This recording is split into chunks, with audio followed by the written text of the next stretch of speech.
India TV YouTube channel को subscribe करें और बेल आइकन दबाएं।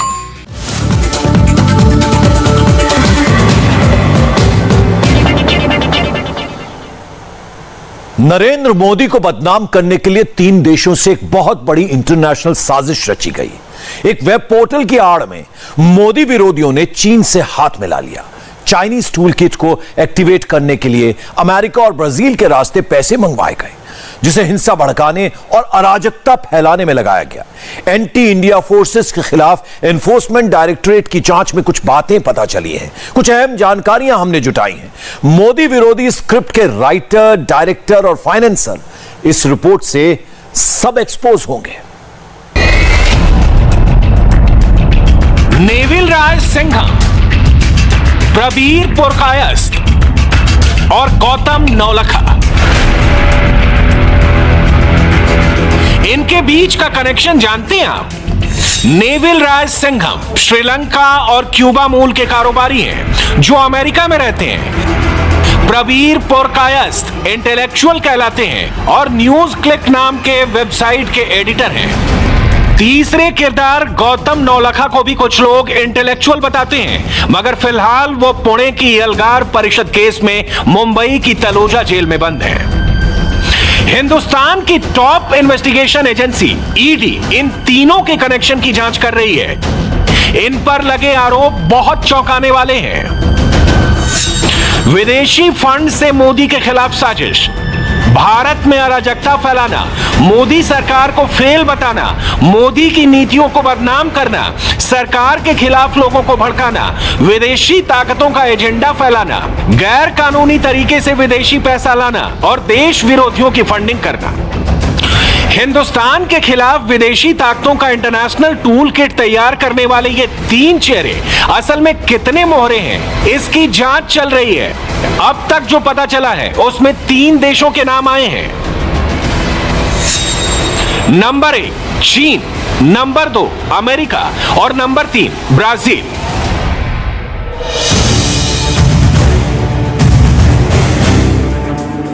प्रधानमंत्री नरेंद्र मोदी के खिलाफ विदेशी साजिश में शामिल एक शख्स की जांच चल रही है।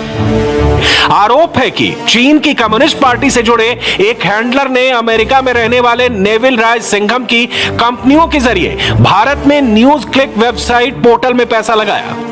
कुछ पैसा ब्राजील के डेमिडास में भी रूट किया गया। इस पैसे के बदले में न्यूज क्लिक वेब पोर्टल के देश विरोधी एजेंडा फैलाया। न्यूज क्लिक को कुल मिलाकर 38 करोड़ रुपए मिले, जिसका इस्तेमाल भारत विरोधी गतिविधियों में किया गया। एफडीआई के जरिए 9 करोड़ 59 लाख रुपए विदेशी संस्थाओं से 28 करोड़ 46 लाख रुपए, न्यूज क्लिक को टोटल 38 करोड़ 5 लाख रुपए मिले। इस पूरे लेन देन में एफडीआई कानून और आरबीआई के फॉरेन एक्सचेंज मैनेजमेंट यानी फेमा का उल्लंघन किया गया।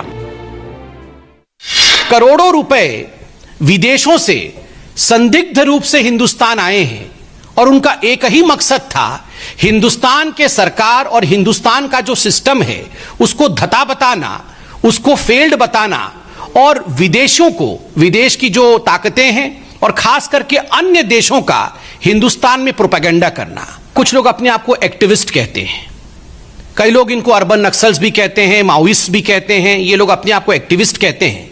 ये एक्टिविस्ट और ये जो पोर्टल वाले हैं जो मीडिया का चादर ओढ़ करके अपने आप को मीडिया के रूप में प्रोजेक्ट करते हैं, कुछ विदेशी ताकतें, उसके साथ साथ भारतवर्ष के मेन स्ट्रीम राजनेता भी कुछ ऐसे हैं जिनका एक बिल्कुल सरगना बना हुआ है, एक ग्रुप बना हुआ है और बहुत ही प्लान्ड तरीके से, बहुत ही सामंजस्य के साथ ये काम करते हैं और इनका मकसद होता है भारतवर्ष में अनरेस्ट फैलाना, भारतवर्ष में अराजकता फैलाना, भारतवर्ष में कंफ्यूजन अर्थात भ्रम की स्थिति को उत्पन्न करना।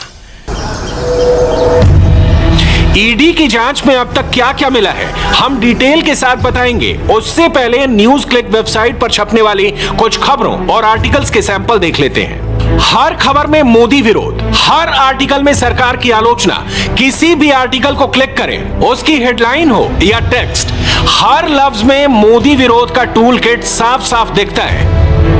किसान आंदोलन हो या वैक्सीन प्रोग्राम या फिर मोदी सरकार की banking policy, news click portal पर सिर्फ और सिर्फ मोदी विरोधी एजेंडे को जगह मिलती है। इस वेबसाइट का रजिस्ट्रेशन न्यूज पोर्टल के रूप में किया गया है, लेकिन न्यूज से ज्यादा ये मोदी विरोध का व्यूज परोसता है।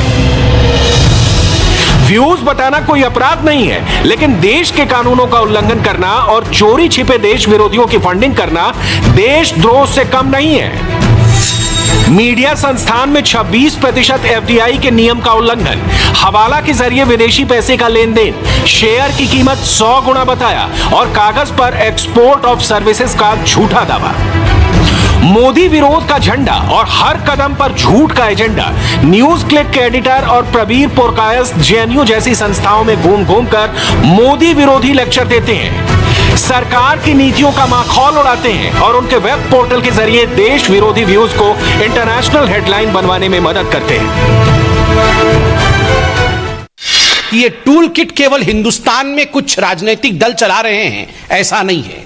हिंदुस्तान के बाहर भी एक बहुत बड़ा ऐसा परियोजना है, एक प्रयोजन है, एक प्लान है, एक कॉन्स्पिरेसी है जो इस टूल किट का हिस्सा है। बहुत बड़ी बड़ी ताकतें हिंदुस्तान को कमजोर करने के लिए लगी हुई हैं। यहां कंफ्यूजन, भ्रम और अनरेस्ट अर्थात अराजकता कैसे फैले, इसकी कोशिश हो रही है। जब से प्रधानमंत्री नरेंद्र मोदी हिंदुस्तान के प्रधानमंत्री बने हैं, कहीं ना कहीं हिंदुस्तान में तो ऐसा नेता हैं ही जिनके आंखों में वो खटक रहे हैं, विदेशी ताकतें भी ऐसी हैं जिनके आंखों में वो खटक रहे हैं। तो एक बहुत बड़े रूप में किस प्रकार से भारतवर्ष के नाम को नीचा किया जाए, किस प्रकार से प्रधानमंत्री नरेंद्र मोदी जी की चेष्टाओं को, जो वो सुचेष्टा कर रहे हैं भारतवर्ष को आगे बढ़ाने के लिए, उसको कैसे कम करके दिखाया जाए, यह सब कोशिश की जा रही है।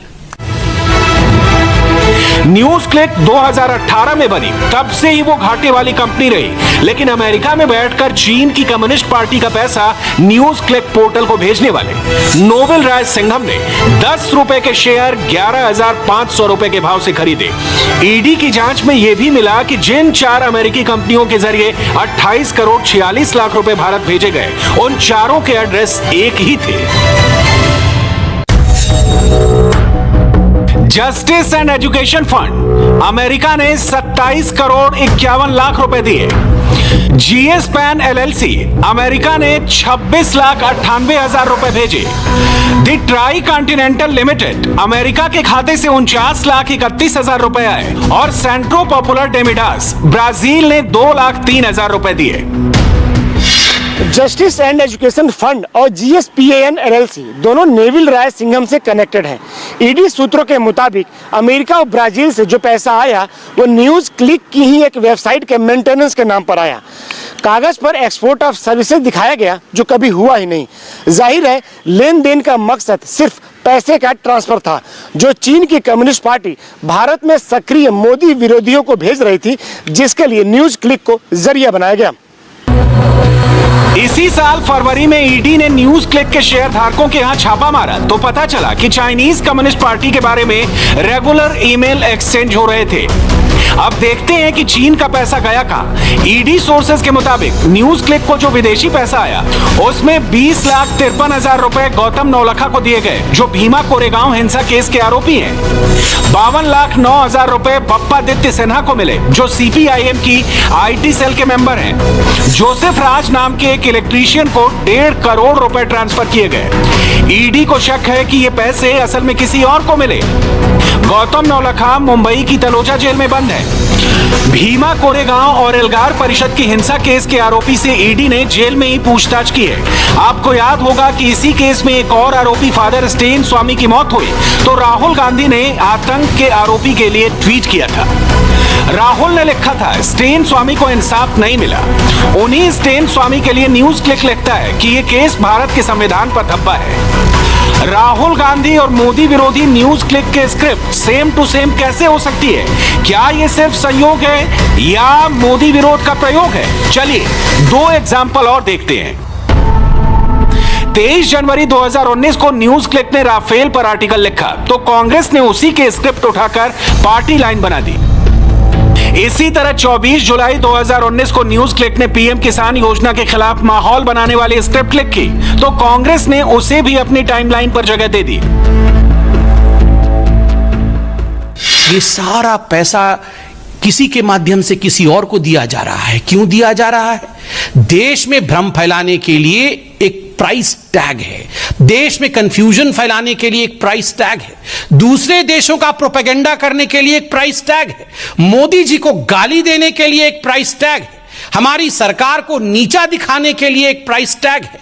असली किसानों के मुद्दे को अगर मोदी जी आगे बढ़ाते हैं, उसको किस प्रकार धता बता दिया जाए, उसके लिए एक प्राइस टैग है।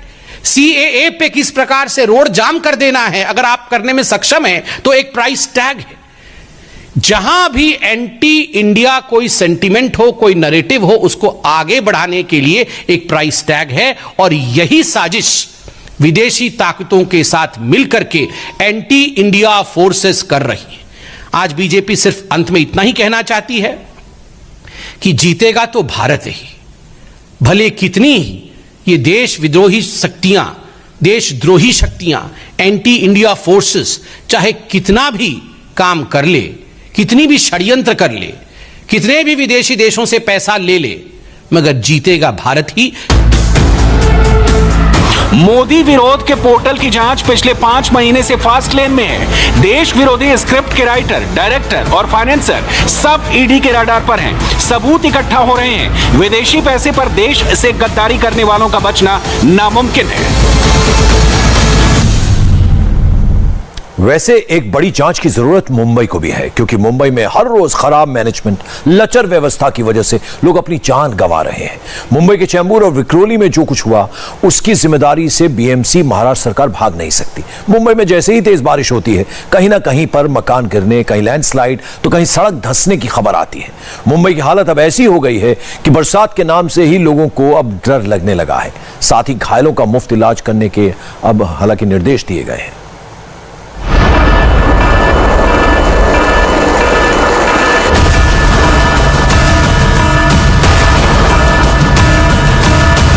मुंबई के पास पैसा है, दौलत है, बॉलीवुड है, इतिहास है, सियासी दिग्गज है, लेकिन एक ऐसी सरकार, ऐसी व्यवस्था नहीं है जो मुंबई को डूबने से, अपनों को मरने से बचा सके। चेंबूर से लेकर विक्रोली तक, शिवड़ी, वडाला से एयरपोर्ट कॉलोनी तक आपको सिर्फ बर्बादी का मंजर नजर आएगा। कहीं मौत की तबाही तो कहीं सड़कों की जल समाधि। सपनों की नगरी बॉम्बे से मुंबई हो चुकी है। हिंदी सिनेमा से राजनीतिक गलियारों तक सेकंड जनरेशन आ चुकी है। लेकिन अब भी एक तेज बारिश, एक तूफानी रात मुंबई को बेबस, मजबूर, तमाशहीन बना देती है। एहसास दिलाती है साल बदला है, सरकार बदली है, लेकिन मुंबई की किस्मत भला कैसे बदल सकती है।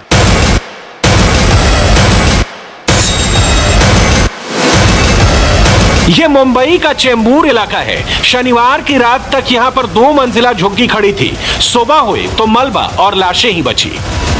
बीती रात मुंबई में हुई आफत की बरसात की वजह से कई हादसे हुए। इस वक्त मैं चेंबूर इलाके में न्यू भारत नगर में मौजूद हूं और यहां पर भी लोगों की जान गई है। 2 मंजिला एक झुग्गी थी जो आसपास के झुग्गियों पर आ गिरी क्योंकि बरसात बहुत तेज थी। तो ऊपर, यानी कि ये हिल का इलाका है, छोटी सी पहाड़ी है, उसके ऊपर एक झुग्गी बनी थी। ऊपर से जो पानी आया वो पहले 2 मंजिला जो झुग्गी थी उसको ले गिरा और वो जब झुग्गी आसपास की झुग्गियों पर गिरी तो लोगों की जान गई। इस वक्त एनडीआरएफ की टीम जो है वो मौके पर मौजूद है और राहत और बचाव का कार्य चल रहा है। लेकिन एनडीआरएफ की बहुत छोटी सी टीम यहाँ पे पहुंच पाई है क्योंकि जगह जो है बहुत छोटी है। यहाँ पे एनडीआरएफ अपनी कोई भी मशीन लेके यहाँ पे नहीं पहुंच पाई है।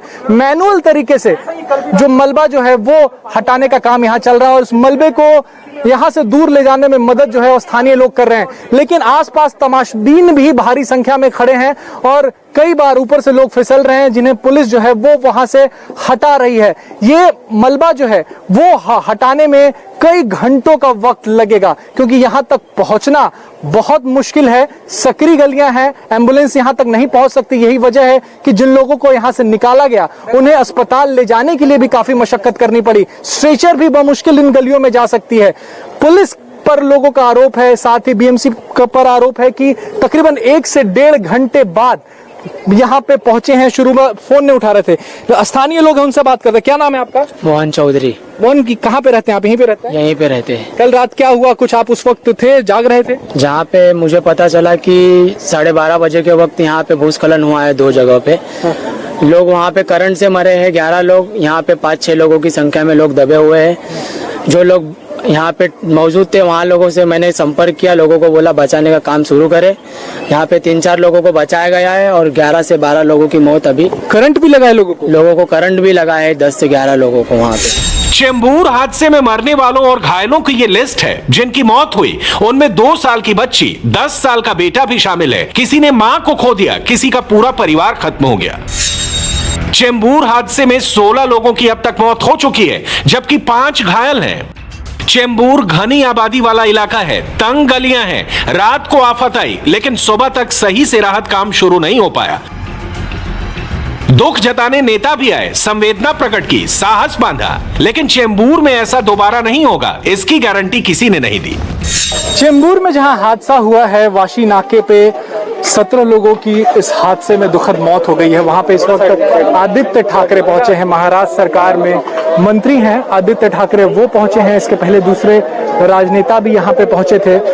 लाओ लश्कर के साथ इस वक्त आदित्य ठाकरे मौके का जायजा लेने पहुंचे हैं। साथ ही जो लोग इस हादसे में जिनकी मौत हुई है उनके परिजनों से मिलने भी इस वक्त यहाँ पर वो पहुंच रहे हैं। इससे पहले हमने देखा था कि कांग्रेस की वर्षा गायकवाड़ पहुंची थी और फिलहाल आदित्य ठाकरे और पुलिस की टीम जो है वो यहाँ पर पहुंची हुई है। जो अभी हमारे साथ नहीं है, जो कल हमसे निकल गए, उनको हम 5 लाख दे रहे हैं। जो इंजर्ड है उनका जो खर्चा हम उठाएंगे। हर साल मानसून में आइए हादसे ऐसे देखने को मिलते हैं। आदित्य जी, क्या बीएमसी सरकार कुछ सोचेगी? कि कोई बोल रहा होगा कि इतनी बारिश में पानी नहीं भरेगा, तो वो साफ साफ झूठ बोल रहे हैं। दुनिया भर में आप देख रहे हो, अभी भी आप देख रहे हो, कल पेरिस में हो, जर्मनी में हो, जब 200 mm से ज्यादा बारिश होती है तब तकलीफ होती है। हम सभी लोग कल रात को जागे हुए थे, आप भी शायद रास्ते पे थे। अगर आप कल की बारिश देखते थे और ऐसे इलाकों में, तो यहाँ जटिल समस्या है। मुंबई में जो फॉर्मल हाउसिंग की समस्या है वो हम उसको हल निकालने की कोशिश कर रहे हैं। चेंबूर हादसे की तुलना जर्मनी, यूरोप से तो कर दी, लेकिन चेंबूर कब जर्मनी बनेगा ये कोई नहीं बताएगा। चेंबूर में हुई त्रासदी पर प्रधानमंत्री और राष्ट्रपति ने भी दुख जताया। हादसे में मरने वालों के परिजनों को पीएमओ ने 2-2 लाख रुपए देने की घोषणा की। घायलों को 50,000 रुपए दिए जाएंगे। महाराष्ट्र सरकार ने मृतकों के परिजनों को 5 लाख रुपए देने की घोषणा की। साथ ही घायलों का मुफ्त इलाज करने के निर्देश दिए।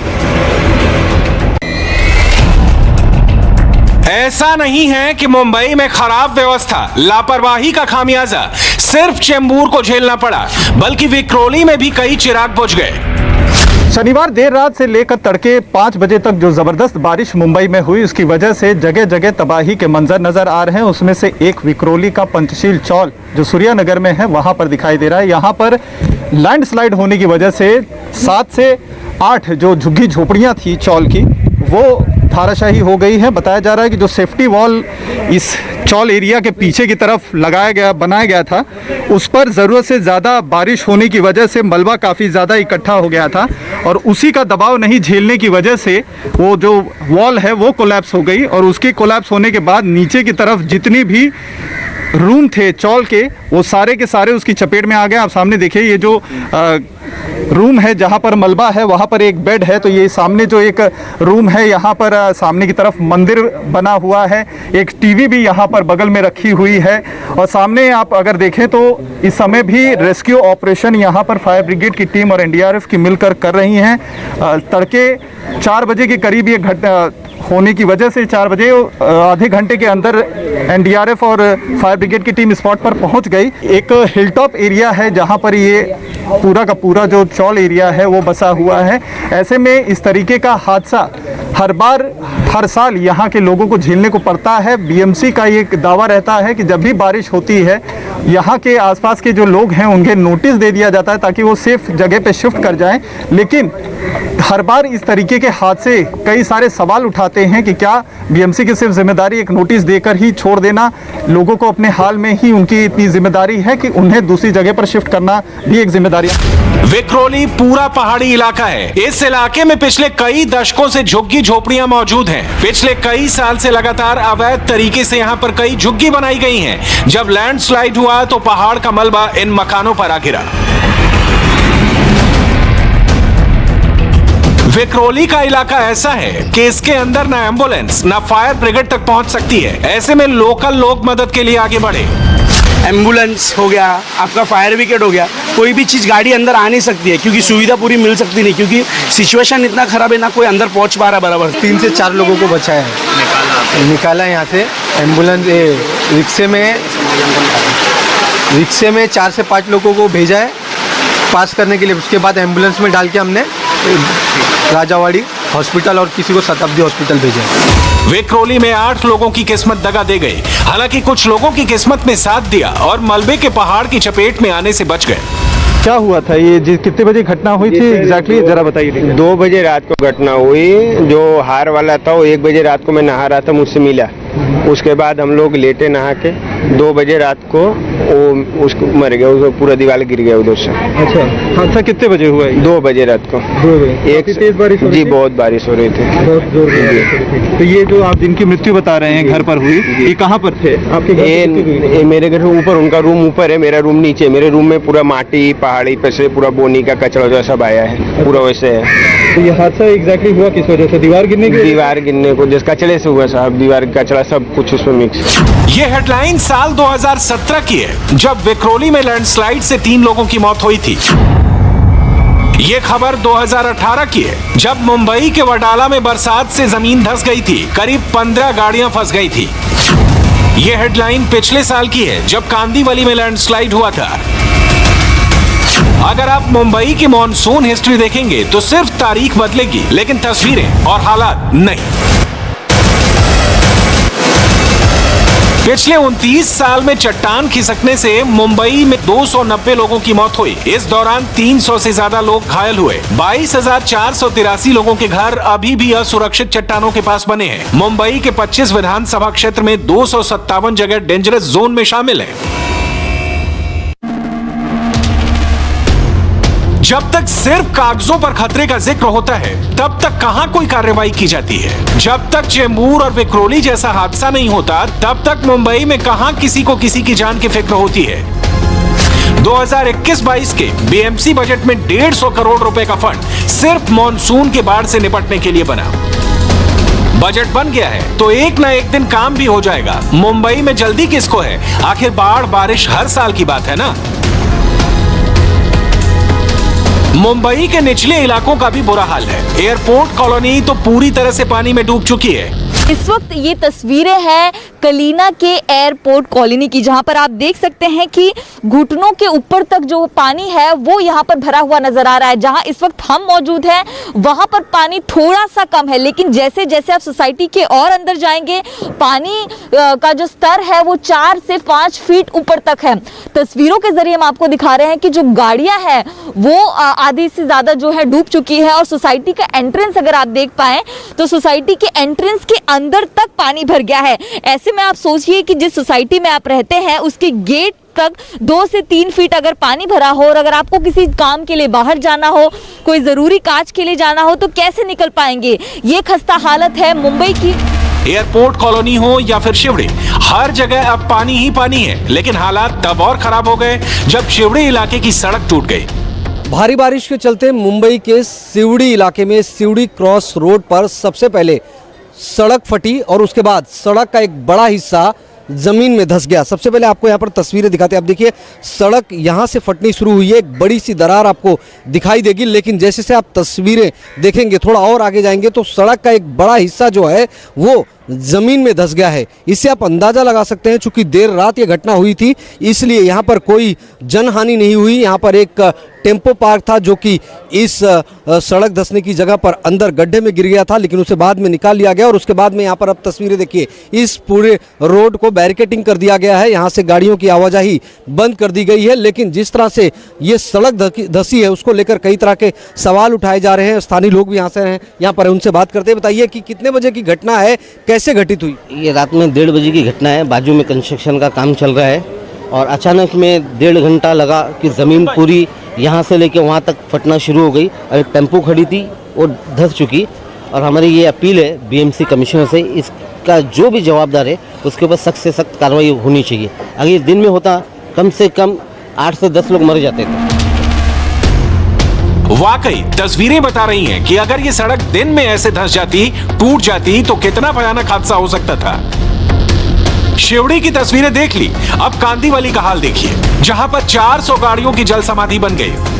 कांदिवली इलाके में एक पेन पार्किंग में लगभग 400 गाड़ियां फंसी हुई है। यहाँ पर तस्वीरें आपको दिखाते हैं, आप देखिए ये वो पेन पार्किंग है जहां पर बेसमेंट के अंदर लगभग 400 गाड़ियां पानी में पूरी तरह से डूबी हुई है। आप देखिए जहां पर मैं खड़ा हूं इस वक्त यहीं पर मेरे घुटने तक पानी नजर आएगा। आपको यहाँ पर तस्वीरों में आप देख सकते हैं जहां मैं मौजूद हूँ ये मेरे घुटने तक पानी है, और जैसे जैसे आप यहाँ से नीचे जाएंगे पानी का स्तर लगातार बढ़ता जाएगा और लगभग 400 के करीब आसपास यहाँ पर गाड़ियां बताई जा रही है जो अंदर डूबी हुई है। आप देखिए जो आपको तस्वीर दिखाई देगी, पूरा का पूरा बेसमेंट पानी में डूबा हुआ है और यहाँ पर लगभग 20,000 स्क्वायर फीट का ये महानगर पालिका का पे एंड पार्क था और यहाँ पर इलाके के तमाम लोग जो है अपनी गाड़ियाँ पार्क करते थे।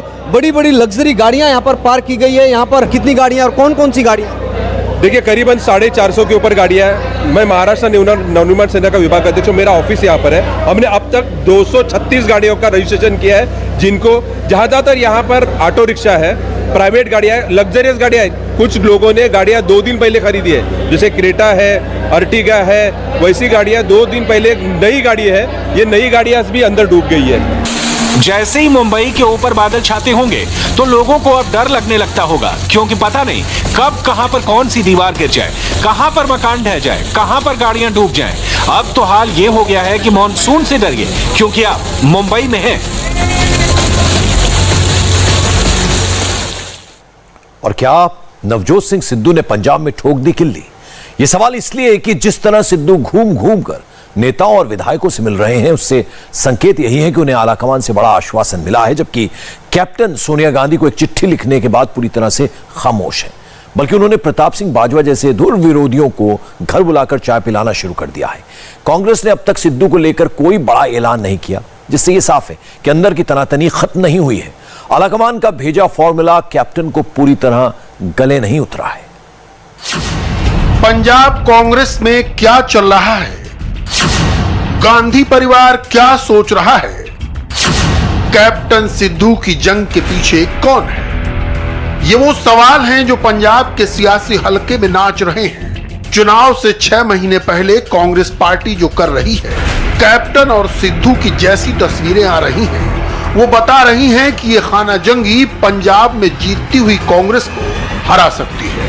कैप्टन अपने धुर विरोधी प्रताप सिंह बाजवा से मिलते हैं, सिद्धू कैप्टन अमरिंदर के समर्थकों से मिलते हैं। सिद्धू अपने गुट के साथ लंच करते हैं। बाजवा के बंगले पर पंजाब के सांसदों की बैठक होती है। संडे को 10 सांसद बाजवा के घर हाई टी पर मिले, मगर बाजवा बोले सिद्धू पर कोई बात नहीं, हाई कमान जो कहेगा सबको मंजूर होगा। अगर आपको पंजाब का गणित अब भी नहीं समझ में आ रहा तो आपकी मासूमियत है।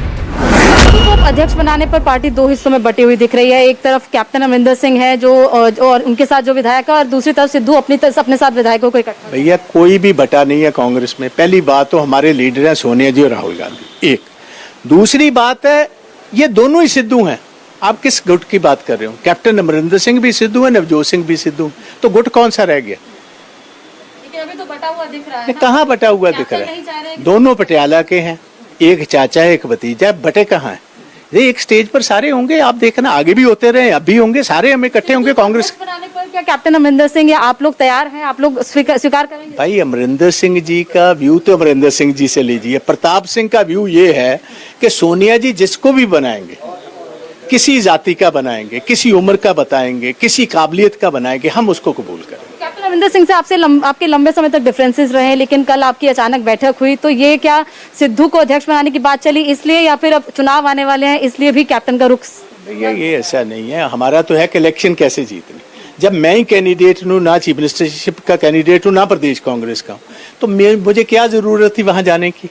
वो जब निमंत्रण आया और पंजाब की बेहतरी के लिए उन्होंने कहा बाजवा साहब आप लगातार मुझे भी क्रिटिसाइज करते हो, मुझे चिट्ठियां भी लिखते हो, अब टाइम है मैं आपके सारे काम करूंगा, आओ मेरे साथ बैठकर अक्रॉस दी टेबल बात कीजिए, और उन्हें यकीन दिलाया। दरअसल सिद्धू बतौर कैप्टन के विकल्प पंजाब कांग्रेस में पूरी तरह मंजूर नहीं है, इसलिए कहा जा रहा है कि एक फॉर्मूला फाइनल हो गया है। गांधी परिवार के दूत और पंजाब के प्रभारी हरीश रावत ने कैप्टन से मुलाकात के बाद एक पॉलिटिकल फॉर्मूला निकाला है। सिद्धू को अध्यक्ष बनाने का ऐलान होगा। बैलेंस के लिए 2 कार्यकारी अध्यक्ष भी बनाए जाएंगे। इसके साथ ही 2 डिप्टी सीएम भी बनाए जा सकते हैं। मगर यह ऐलान होने से पहले ही सिद्धू फुल एक्टिव है। सिद्धू मान चुके हैं कि उन्हें अध्यक्ष बनाया जा रहा है। मौजूदा अध्यक्ष सुनील जाखड़ से उनकी मुलाकात इसी का नतीजा है। कल से लेकर आज तक सिद्धू ने 30 से ज्यादा विधायकों नेताओं से मुलाकात की है। पंजाब में सुलह का फॉर्मूला क्या तय हुआ है, जरा ये भी देख लीजिए। कांग्रेस 2022 का विधानसभा चुनाव कैप्टन अमरिंदर सिंह के चेहरे पर ही लड़ेगी। जीते तो अमरिंदर सीएम होंगे, नवजोत सिंह सिद्धू को प्रदेश अध्यक्ष की जिम्मेदारी दी जाएगी। हालांकि कैप्टन को खुश रखने के लिए कांग्रेस 2 कार्यकारी अध्यक्ष भी बनाएगी। राजकुमार चब्बेवाल को कार्यकारी अध्यक्ष बनाया जा सकता है। इसके अलावा राजा वाडिंग या कुलजीत नागरा में से कोई एक कार्यकारी अध्यक्ष बन सकता है। सुलह के फॉर्मूले के तहत पंजाब में कांग्रेस 2 डिप्टी सीएम भी बनाएगी। कैप्टन सरकार में कैबिनेट मंत्री ब्रह्म महिंद्रा को डिप्टी सीएम बनाया जा सकता है, तो वहीं चरणजीत सिंह चन्नी को भी डिप्टी सीएम की जिम्मेदारी मिल सकती है। जिस कैबिनेट मिनिस्टर सुखजिंदर रंधावा के घर नवजोत सिद्धू ने विधायकों के साथ सामूहिक भोज किया, उनको जरा गौर से सुनिए, पूरी कहानी आपकी समझ में आएगी। तरह से लगातार अभी गुटबाजी जो थी वो सामने आ रही थी कांग्रेस के अंदर कि एक अलग गुट चल रहा है, ऐसी खबरें जो थी सामने आ रही थी। कैप्टन अमरिंदर सिंह लेटर लिख रहे थे, तो क्या लगता नहीं कि 2022 के इलेक्शन आने वाले और ऐसे समय में दिक्कत हो सकती है? बिल्कुल नहीं, ऐसी कोई बात नहीं है। मेरे ख्याल लेटर जो होगी जब बाहर आएगी फिर पता चलेगा। ये ऐसी र्यूमर्स हैं, कैप्टन साहब कभी ऐसी बात नहीं करते। और उन्होंने रावत भी पहुंचे हुए हैं। हरीश रावत जी का तो पहुंचना ही था, क्योंकि जब भी कोई डिसीजन होता है सीएम और हमारी हाई कमांड जो है इकट्ठे बैठकर करते। अगर गवर्नमेंट नहीं है तो पीसीसी प्रेसिडेंट को भी मिला जाता है। तो अब आप कह रहे हैं कि कोई डिसीजन होता है तो तब ये अलग मन तय करता है, तो लगता है कि नवजोत सिंह सिद्धू अध्यक्ष बनने जा रहे हैं, कह सकते हैं? ठीक है जी, कल मिलकर आए हैं, संकेत तो ऐसे ही है। प्रताप सिंह बाजवा के घर आज 10 सांसद जुटे, बैठक हुई। माना जा रहा था कि इस बैठक में कुछ एंटी सिद्धू बातें होंगी, मगर वहां से 2 टूक बात निकल कर आई। सांसद अलग राह चल रहे हैं, विधायक अलग राह चल रहे हैं। किसानों के मुद्दे पे हम बात करें कि किसानों का मुद्दा कैसे उठाया जाए पार्लियामेंट में, ताकि सरकार को ये कानून रद्द कर दे। दूसरी बात महंगाई पे हुई है, जो कमर तोड़ महंगाई इस सरकार में हुई है, उस पे बात हुई। और तीसरा, जो पंजाब के टैक्सेस जो नहीं दे रहे हैं, सेंट्रल गवर्नमेंट रिलीज नहीं कर रही है, उनको रिलीज कराने की बात हुई। 10 एमएलए से उन्होंने कैप्टन के समर्थन मेरे को मैंने देखा नहीं है। सर उसमें आप भी हो, उसमें आप भी हो, जो लेटर लिखा है उसमें आप भी हो। मैं कैसे, वो तो एमएलए ने लिखा। सिद्धू जी पे बात हुई थी? कुछ नहीं है सर, नवजोत सिंह सिद्धू को लेकर, क्योंकि किसान कोई बात नहीं हुई, क्योंकि वो प्रधान कहा जा रहा है कि आप इसलिए बैठक कर रहे हो क्योंकि नवजोत सिंह सिद्धू को प्रधान बनाया जा रहा है। जिसने आपको ये बताया वो उससे पूछ लेना क्या हुआ, ऐसा कुछ नहीं। इस बीच कार्यकारी अध्यक्ष सुनील जाखड़ ने एक बैठक चंडीगढ़ में बुलाई, मगर इस बैठक पर ही सवाल उठ खड़े हुए। सूत्रों के मुताबिक सुनील जाखड़ को जिला अध्यक्षों और विधायकों की मीटिंग बुलाने का कोई अधिकार ही नहीं है, क्योंकि जिला अध्यक्ष और राज्य कार्यकारिणी 2020 से ही भंग की जा चुकी है। अभी तक किसी भी तरह से ना तो नए जिला अध्यक्ष बनाए गए हैं, ना ही ब्लॉक अध्यक्ष बनाए गए हैं। विधायकों की बैठक बुलाने का अधिकार सीएलपी लीडर को होता है, वही विधायकों की बैठक बुला सकता है। सीएलपी लीडर इस समय कैप्टन अमरिंदर सिंह हैं और उनको ही मीटिंग बुलाने का अधिकार है। इस कोशिश को अमरिंदर विरोधी एजेंडा माना जा रहा है, खासकर तब जब सुनील जाखड़ और सिद्धू की हाल में एक मुलाकात हो चुकी है। ਇਹਨਾਂ ਨੂੰ ਅੱਖੋਂ ਪਰੋਖੇ ਨਹੀਂ ਕਰ ਸਕਦੇ ਆਪਾਂ। ਜੇ ਕਹੀਏ ਪੰਜਾਬ 'ਚ ਸਰਕਾਰ ਬਣਾਉਣੀ ਆਪਾਂ ਆਪਣੀ, ਤੇ ਫਿਰ ਕੈਪਟਨ ਸਾਹਿਬ ਤੋਂ ਬਗੈਰ ਸਰਕਾਰ ਨਹੀਂ ਬਣ ਸਕਦੀ। ਇਹ ਇਹਨਾਂ ਦੇ ਕੀਤੇ ਕੰਮ, ਇਹਨਾਂ ਦਾ ਪੰਜਾਬ ਪ੍ਰਤੀ ਇਹਨਾਂ ਨੇ ਜੋ ਫੈਸਲੇ ਲਏ ਆ, ਇਹ ਲੋਕਾਂ ਦੇ ਮਨਾਂ ਦੇ ਵਿੱਚ ਪੁਰਾਣਿਆਂ ਦੇ ਇਹ ਗੱਲ ਜਿਹੜੀ ਬੈਠੀ ਆ, ਉਹ ਕੈਪਟਨ ਸਾਹਿਬ ਦੀ ਜਿਹੜੀ ਆਪਾਂ ਕੱਦ ਪੁੱਤ ਦੀ ਗੱਲ ਕਰਦੇ ਆ, ਤੇ ਏਡਾ ਵੱਡਾ ਲੀਡਰ ਇੰਨਾ ਜਿਹੜਾ ਇਸ ਕੱਦ ਦੇ ਲੀਡਰ ਮੈਂ ਨਹੀਂ ਸਮਝਦਾ ਵੀ ਕੋਈ ਹੋਰ ਹੈਗਾ। ਤੇ ਇਸ ਕਰਕੇ ਕੈਪਟਨ ਸਾਹਿਬ ਦੀ ਜਿਹੜੀ ਇਹ ਗੱਲ ਕਰਦੇ ਉਹਨਾਂ ਨੂੰ ਐਜ਼ ਏ ਮੁੱਖ ਮੰਤਰੀ ਵੇਖਦੇ ਆ ਜਾਂ ਜਿਹੜਾ ਆਪਾਂ ਅਗਲੀ ਸਰਕਾਰ ਬਣਾਉਣੀ ਆ ਤਾਂ ਕੈਪਟਨ ਸਾਹਿਬ ਤੋਂ ਬਗੈਰ ਨਹੀਂ ਬਣ ਸਕਦੀ। ਤਾਂ ਮੈਂ ਇਹੀ ਅਪੀਲ ਕਰਦਾ ਵੀ ਜਿਹੜਾ ਮਸਲਾ ਛੇਤੀ ਇਹਨੂੰ ਹੱਲ ਕੀਤਾ ਜਾਵੇ ਤੇ ਪਾਰਟੀ ਜਿਹੜੀ ਅਗਲੀ ਇਕੱਠੇ ਹੋ ਕੇ ਆਪਾਂ 22 ਦੀਆਂ ਇਲੈਕਸ਼ਨਾਂ ਦੇ ਵਿੱਚ ਜਾਈਏ। मगर कैप्टन ने बीते 4.5 साल के दौरान अपने विरोधी भी खड़े किए हैं। उन विरोधियों ने हाईकमान तक इतनी बातें पहुंचाई हैं कि कैप्टन के कमजोर होने में कोई कसर नहीं बची। कैप्टन के लिए उनके बयान का तंज सुनिए और समझिए। पंजाब के कैबिनेट मंत्री हैं तृप्त राजेंद्र सिंह बाजवा। कहते हैं जिस तरह कैप्टन ने बाजवा की लिखी चिट्ठियां भुला दी, वो नवजोत सिद्धू पर उठने वाली बातें भी भुला दी। कैप्टन साहब ਨੂੰ ਕ੍ਰਿਟਿਸਾਈਜ਼ ਕਰਦੇ ਰਹੇ ਵੀ ਕਾਰਗੁਜ਼ਾਰੀ ਬੜੀ ਮਾੜੀ ਆ, ਪਰ ਇਸ ਦੇ ਬਾਵਜੂਦ ਕੈਪਟਨ ਸਾਹਿਬ ਇਹ ਸਾਰੀਆਂ ਗੱਲਾਂ ਭੁੱਲ ਗਏ।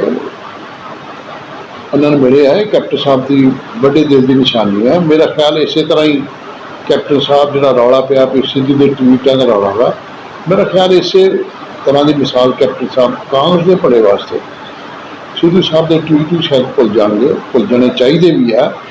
ਜਿਵੇਂ ਪ੍ਰਤਾਪ ਜੀ ਦੀਆਂ चिट्ठियां ਜਾਂ ਉਹਨਾਂ ਦੇ ਬਿਆਨ ਉਹਨਾਂ ਨੇ ਕਾਂਗਰਸ ਦੇ ਭਲੇ ਵਾਸਤੇ ਭੁੱਲੀਆਂ ਨੇ, ਉਹ ਵੀ ਉਹਨਾਂ ਨੂੰ ਸਿੱਧੂ ਸਾਹਿਬ ਦੇ ਟਵੀਟ से मेरा ख्याल भुल जाएंगे।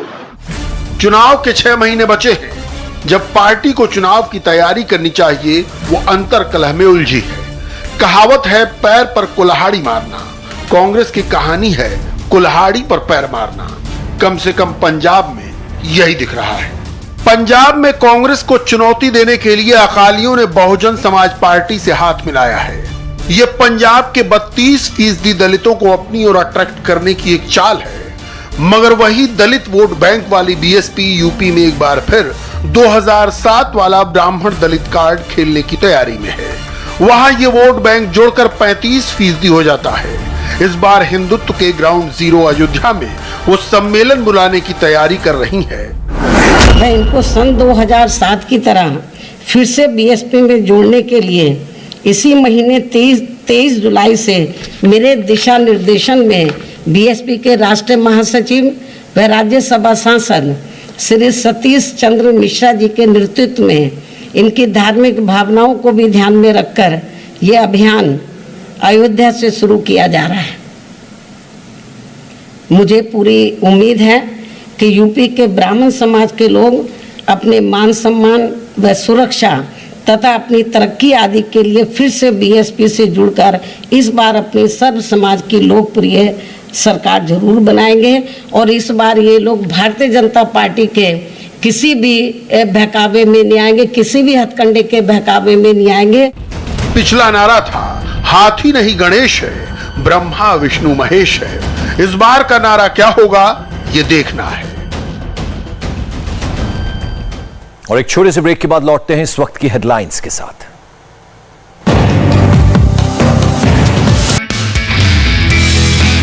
नमस्ते, मैं हूं मीनाक्षी जोशी।